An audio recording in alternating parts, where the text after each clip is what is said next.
हाँ, तो मेरे बोर्ड एग्जाम वाले स्टूडेंट, ये रही बोर्ड एग्जाम की कॉपी और ये रहा आपका एक महत्वपूर्ण गद्यांश। और आज हम इस वीडियो में सीखेंगे कि आप किसी भी गद्यांश को बहुत ही आसानी से कैसे सॉल्व कर सकते हैं, यानी कि गद्यांश को सॉल्व करने का ट्रिक। और मैं आपको बोर्ड की कॉपी में पूरा लिखकर सिखाऊंगा कैसे आप लिख कर आएंगे, ताकि आपको गद्यांश में पूरे के पूरे नंबर मिले।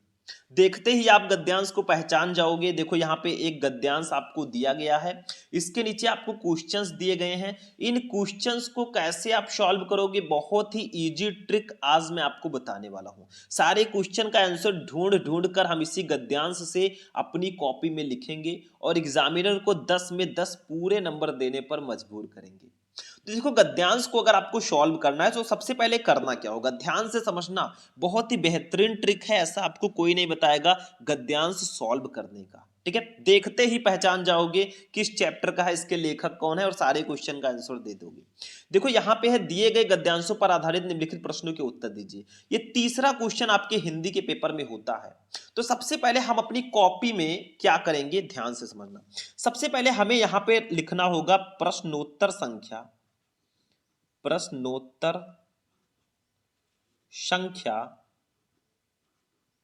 ठीक है, प्रश्नोत्तर संख्या 3। देखो भैया, ये तीसरा क्वेश्चन है, तो हम लोग सबसे पहले यही लिखेंगे कि प्रश्नोत्तर संख्या 3। और आपके पास होनी चाहिए एक स्केल। ठीक है, इस स्केल से हम खूब अच्छे से ऐसे लाइनिंग कर देंगे। ठीक है, थोड़ा अच्छा दिखे, इतने सुंदर तरीके से आपको लिखना है। ठीक है, ये तो हमने लिख दिया। लेकिन इस गद्यांश को अगर आपको सॉल्व करना है तो पहले गद्यांश को ध्यान से पढ़ना होगा, फिर इसके नीचे जो पांचों क्वेश्चन है उसका आंसर हम ढूंढेंगे। तो पहले इसको हम लोग पढ़ते हैं, इसका आंसर ढूंढते हैं, फिर एक एक करके हम कॉपी में लिखना सीखेंगे। ध्यान से देख लेना, 10 नंबर आज मैं एकदम कंप्लीट करवा दूंगा। देखो, निंदा का उद्गम हीनता और कमजोरी से होता है। मनुष्य अपनी हीनता से दबता है।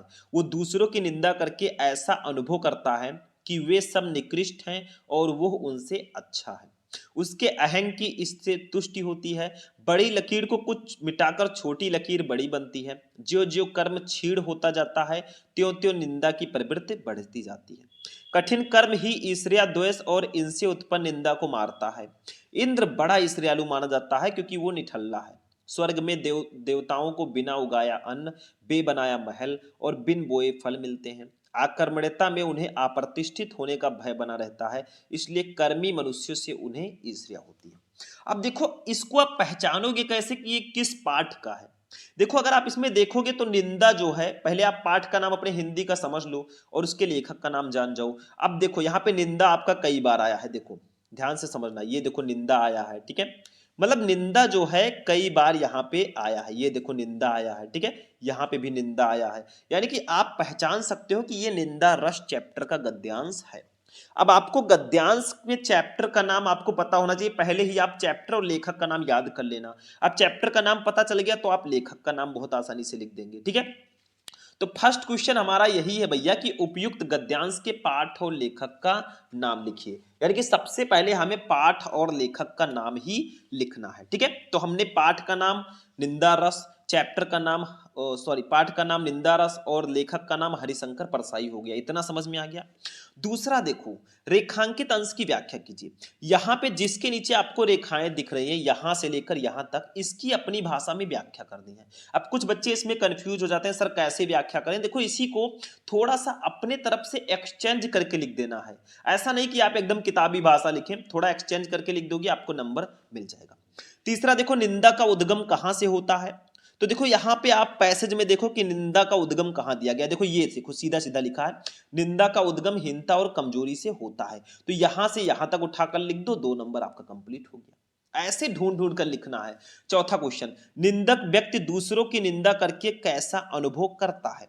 तो देखो यहीं पे कहीं है, ये देखो, ये क्वेश्चन का आंसर आपका 2 नंबर यहाँ पे कंप्लीट। वो दूसरों की निंदा करके ऐसा अनुभव करता है कि वे सब निकृष्ट हैं और वो उनसे अच्छा है। बस इतना उठाकर लिख दो, 2 नंबर ये भी आपका कंप्लीट हो गया। पांचवा देखो, इंद्र को ईर्ष्यालु क्यों माना जाता है। तो यहाँ पे सीधा सीधा लिखा है, इंद्र बड़ा ईर्ष्यालु माना जाता है क्योंकि वो निठल्ला है। यानी कि निठल्ला होने के कारण इंद्र को ईर्ष्यालु माना जाता है। अब हमने पहले पैसेज को पढ़ा, पांचों क्वेश्चन का आंसर ढूंढा, ठीक है, 10 नंबर आपका कंप्लीट हो जाएगा। लेकिन अब इसको लिखेंगे कैसे वो भी मैं बताता हूं। तो हमने प्रश्नोत्तर संख्या तो यहां पे डाल दिया भैया, ठीक है। अब आपको क्या करना है, जो आप गद्यांश सॉल्व कर रहे हैं, जैसे हम ये कर रहे हैं तो दो गद्यांश रहेंगे, एक ही करना है। तो देखो निंदा का डॉट डॉट डॉट डॉट करके ईसरिया होती है, मतलब इसका फर्स्ट वर्ड और लास्ट वर्ड हम लिख देंगे। कुछ ऐसे लिखेंगे, ध्यान से समझना कॉपी में। देखो पहले हम लोग लिखेंगे संकेत, ठीक है, ऐसे लिख देंगे संकेत, ठीक है। और लिखेंगे सबसे पहले निंदा का, निंदा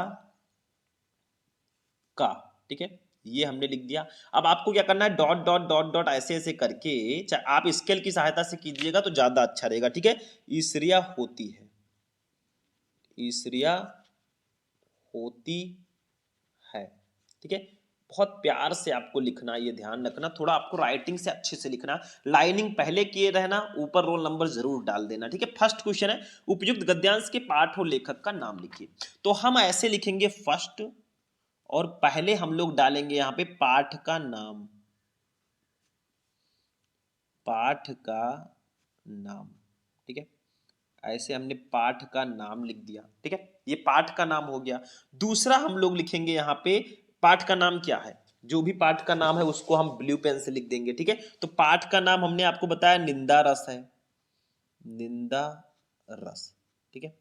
तो ये हमारे हो गया पाठ का नाम, ठीक है। दूसरा हमारा होगा लेखक का नाम, तो यहाँ पे हम लोग लिख देंगे लेखक का नाम, ठीक है। तो लेखक का नाम क्या है, देखो लेखक का नाम है हरिशंकर परसाई, तो इनको ऐसे लिख देंगे हरिशंकर परसाई, ठीक है। ऐसे आप लोग लिख दोगे भैया, 2 नंबर आपको एग्जामिनर दे देगा। आप संदर्भ के रूप में भी लिख सकते हो, कोई प्रॉब्लम नहीं। तो फर्स्ट क्वेश्चन का हमारा आंसर हो गया और 2 नंबर हमारा कंप्लीट भी हो चुका है, ठीक है। कुछ ऐसे आप लोग लिख दोगे, नंबर आपको मिल जाएगा। दूसरा क्वेश्चन देखो क्या है, रेखांकित अंश की व्याख्या कीजिए। आपको इसकी व्याख्या करनी है। देखो इंद्र बड़ा इसरयालु माना जाता है क्योंकि वो निठल्ला है। स्वर्ग में देवताओं को बिना उगाया अन्न, बे बनाया महल और बिन बोए फल मिलते हैं। आकर्मण्यता में उन्हें अप्रतिष्ठित होने का भय बना रहता है, इसलिए कर्मी मनुष्यों से उन्हें ईर्ष्या होती है। अब करना क्या है, देखो थोड़ा बहुत चेंज करके आप लोग को लिखना है। ऐसा बिल्कुल नहीं है कि आप एकदम ऐसे ही लिख दें या फिर एकदम बुक वाला लिखें, थोड़ा चेंज कर लो। कैसे करोगे, देखो ऐसे कुछ लिख दो, लेखक कहता है कि इंद्र को बड़ा ईर्ष्यालु माना जाता है क्योंकि वो निठल्ला रहता है, उसे कुछ करना नहीं पड़ता है, उसे खाने के लिए अन्न नहीं उगाना पड़ता, फल पाने के लिए उसे पेड़ नहीं बोने पड़ते और रहने के लिए उसे बेबनाया घर मिल जाता है। कुछ ऐसे थोड़ा सा अपनी तरफ से एक्सचेंज करके लिखो, क्रिएटिविटी लेकर आओ, ठीक है। अब दूसरा जब हम लोग आंसर लिखेंगे तो ऐसे सेकंड हम लोग ऐसे लिख देंगे, ठीक है। 2 नंबर हमने डाला। अब यहां पे लिख देंगे रेखांकित अंश की व्याख्या, एक प्यारा सा हेडिंग डाल देंगे, रेखांकित अंश की व्याख्या, ठीक है।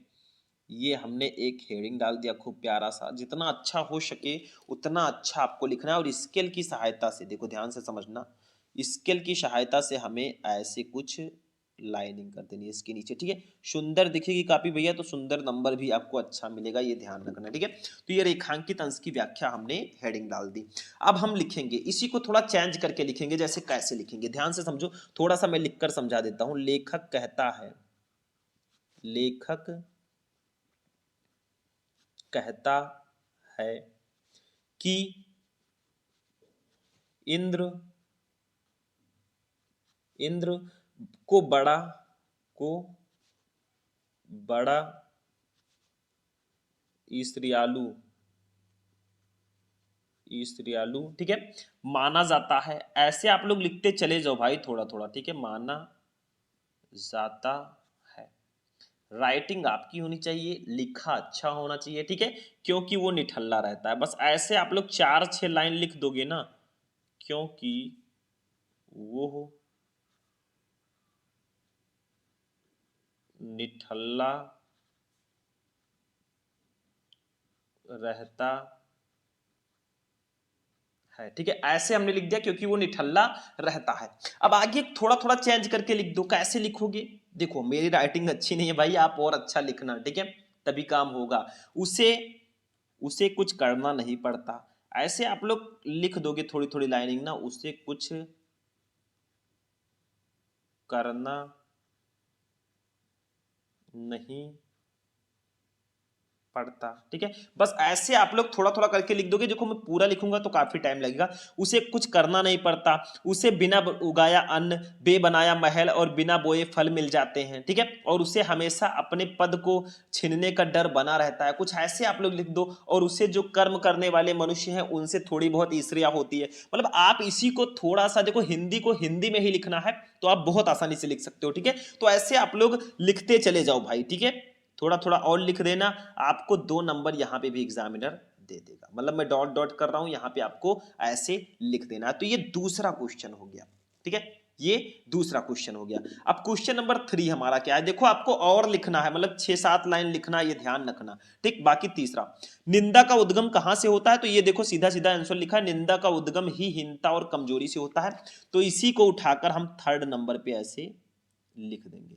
देखो कैसे लिखेंगे, निंदा का उद्गम, निंदा का उद्गम, ठीक है, हीनता और हीनता और कमजोरी, कमजोरी से होता है।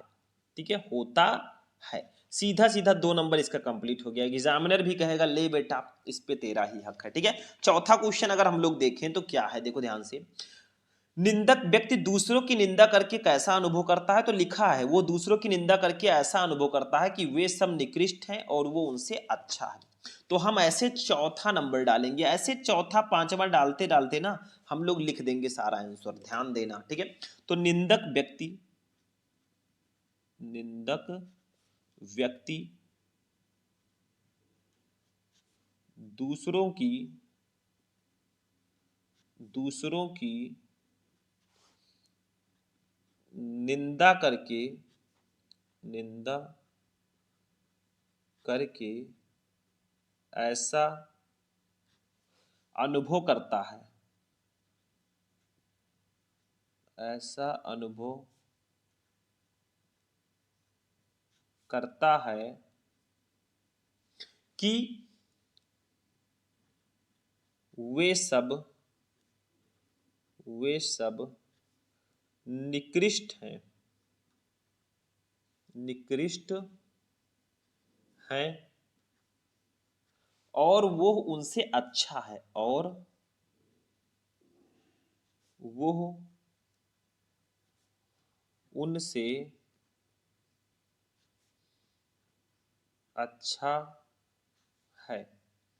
कुछ ऐसे आप लोगों को अच्छे से लिख देना है भाई, काम हो जाएगा। ठीक है, पांचवा देखो, इंद्र को ईर्ष्यालु क्यों माना जाता है, तो देखो इंद्र बड़ा ईर्ष्यालु माना जाता है क्योंकि वो निठल्ला है। मतलब निठल्ला होने के कारण इंद्र को ईर्ष्यालु माना जाता है। तो ऐसे पांचवा भी हम यहाँ पे लिख देंगे। अगर दूसरा पेज आपको लग रहा है तो आप दूसरा पेज कर सकते हैं। ठीक है, ऐसे 5 नंबर लिखेंगे और लिखते चले जाएंगे। मतलब ऐसे आपको करके लिखते हुए चले जाना है। तो लिख देंगे निठल्ला होने के कारण, निठल्ला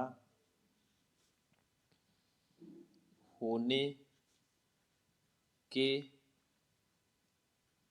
कारण इंद्र को ईर्ष्यालु, ईर्ष्यालु माना जाता है। ठीक है, कुछ ऐसे लिख देंगे, बस हमारा आंसर हो जाएगा। तो देखो पांचों का आंसर मैंने लिख दिया। मेरा पर्पस था कि आप तरीका समझें। देखो जब भी आप प्रश्नोत्तर संख्या डालेंगे फिर संकेत लिखना। आप पैसेज का, गद्यांश का फर्स्ट वर्ड डॉट डॉट करके लास्ट वर्ड लिख देना। फर्स्ट क्वेश्चन पार्ट का नाम, लेखक का नाम ऐसे लिख देना। रेखांकित अंश की व्याख्या थोड़ा बड़े में लिख देना। फिर ऐसे तीसरा क्वेश्चन, चौथा क्वेश्चन, पांचवा क्वेश्चन ऐसे लिख देना। भैया पूरे 10 के 10 नंबर आपको मिल जाएंगे। तो कुछ होता नहीं है गद्यांश में, कुछ ट्रिक मैंने बता दिया जो भी होता है, बाकी कुछ इसमें नहीं है, सिंपल सा होता है। आई होप कि आपको पूरा गद्यांश सॉल्व करने का जो तरीका है समझ में आ चुका होगा। आप जितना सुंदर हो सके उतना सुंदर लिखें भाई। मैं उतना सुंदर नहीं लिख पाया, लेकिन आप हमसे भी अच्छी आपकी राइटिंग होगी तो आप और भी अच्छा लिखेंगे। ठीक है, बाकी फिर मिलते हैं किसी नेक्स्ट वीडियो में। वीडियो को लाइक कर देना, चैनल पर नए चैनल को सब्सक्राइब कर देना। ऐसे ही किसी और चीज का आपको ट्रिक चाहिए तो कमेंट कर देना, मैं लेकर आ जाऊंगा। चलो फिर मिलते हैं नेक्स्ट वीडियो में, तब तक के लिए जय हिंद।